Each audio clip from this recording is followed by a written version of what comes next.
అందరికీ నమస్కారం అండి. ఈ వీడియో చివరి వరకు చూడండి. నచ్చితే లైక్ చేయండి.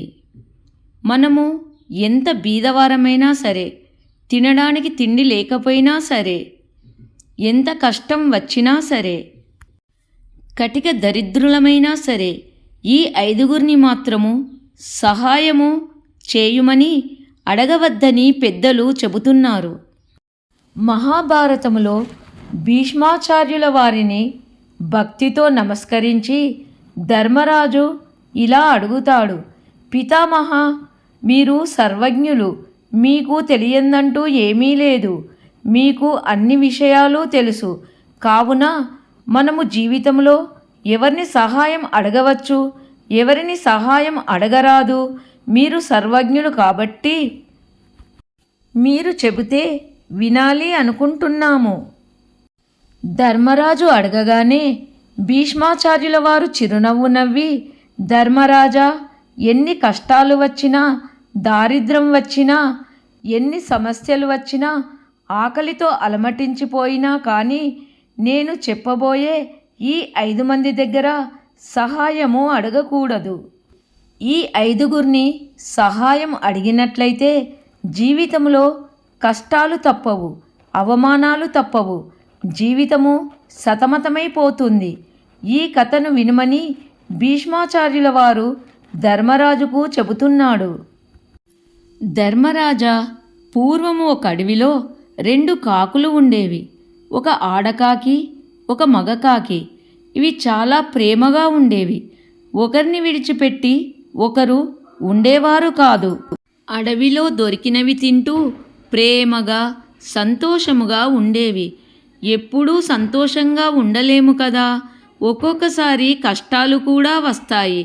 అదే విధముగా ఆ అడవిలో ఆ కాకులకు కష్టాలు మొదలైనాయి. ఎందుకంటే కాలం కలిసి రాలేదు. ప్రపంచం మొత్తములో కరువు కాటకాలు వచ్చాయి. ఆ అడవిలో కరువు ఏర్పడినది.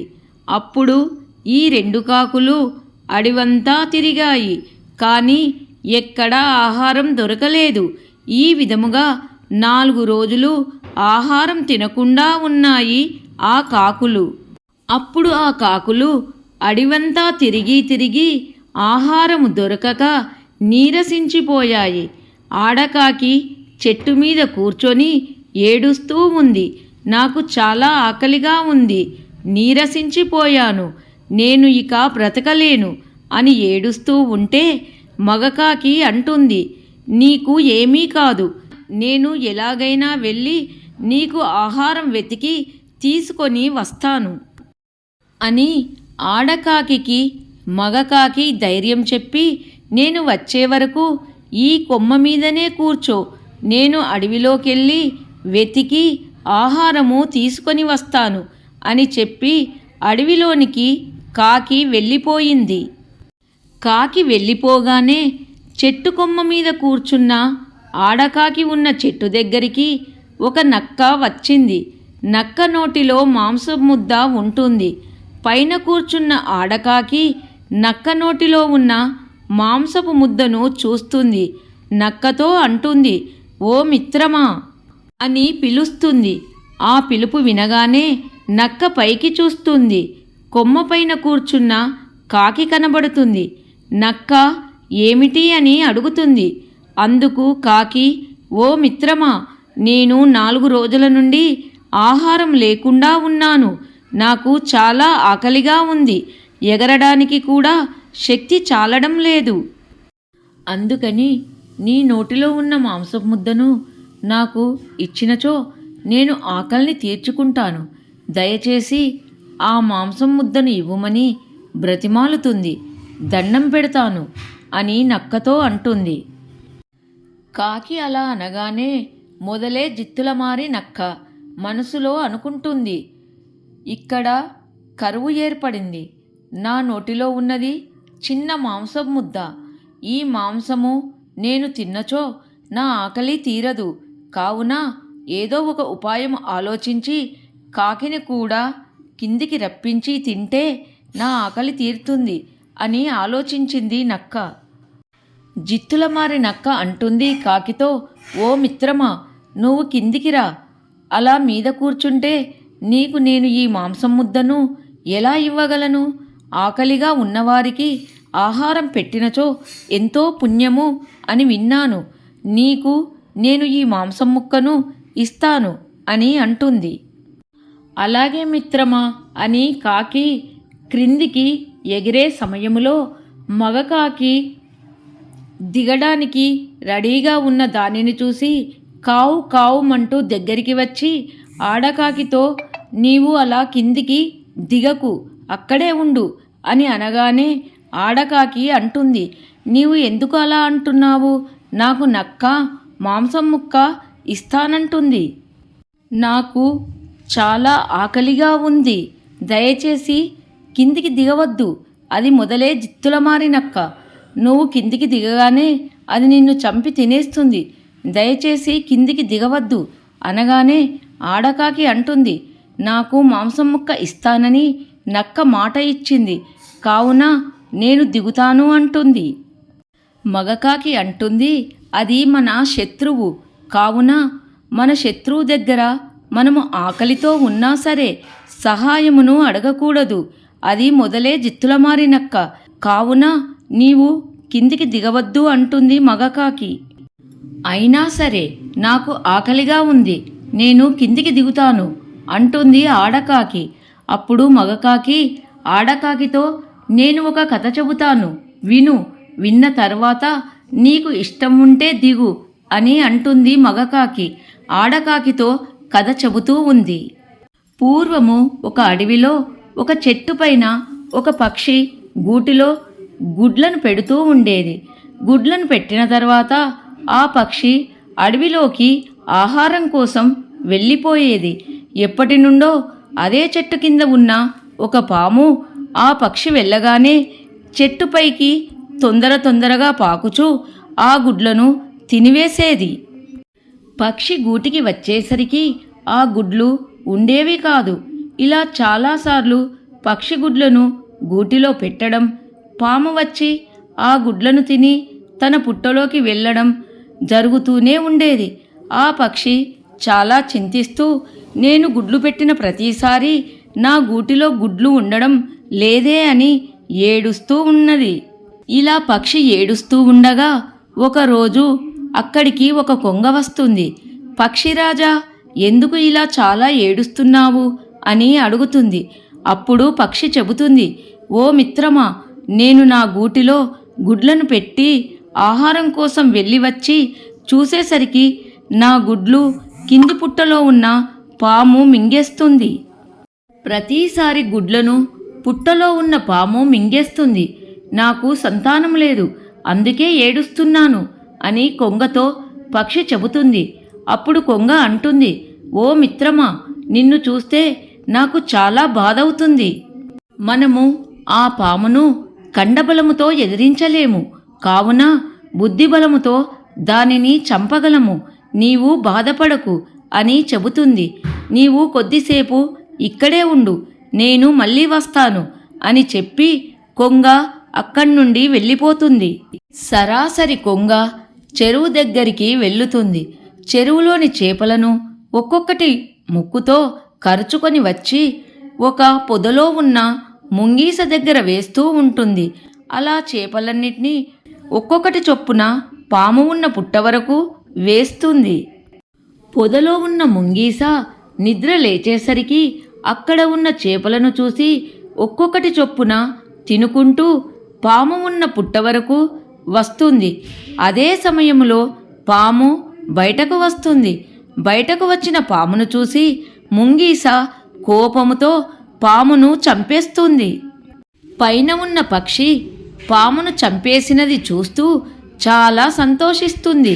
నా శత్రువును ఈ ముంగీస చంపివేసినది కనుక నేను ఇక నుండి నా గుడ్లను పెట్టి పిల్లలను చేసుకోవచ్చును అని అనుకుంటూ చాలా సంతోషపడినది.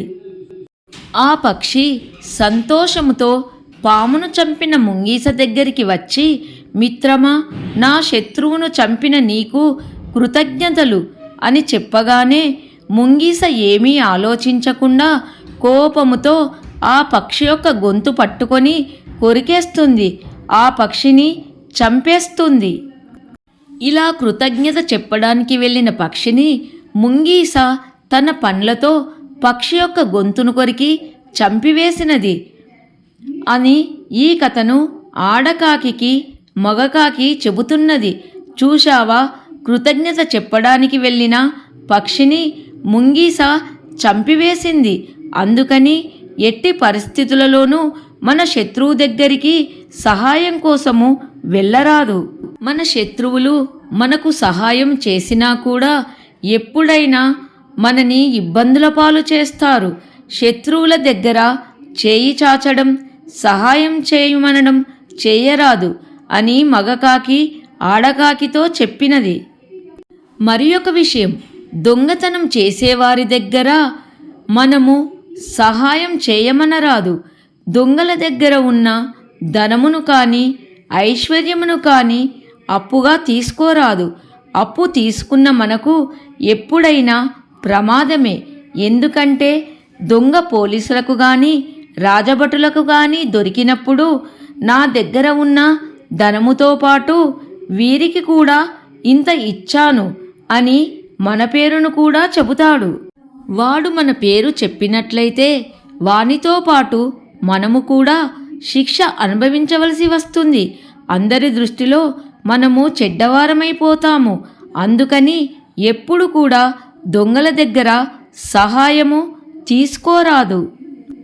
మరియు వ్యభిచారము చేసే వారి దగ్గర ఎప్పుడు కూడా సహాయము అడగకూడదు. అప్పుగా కూడా వారి దగ్గర తీసుకోకూడదు. ఎందుకంటే వారి దగ్గర మనము సహాయం తీసుకున్నచో వాడికి ఆమెకి ఏదో సంబంధం ఉన్నదని అందరూ అనుకుంటారు. మనకు చెడ్డ పేరు వస్తుంది. మంచి వాళ్ళమైనా సరే అందరూ అపార్థం చేసుకుంటారు.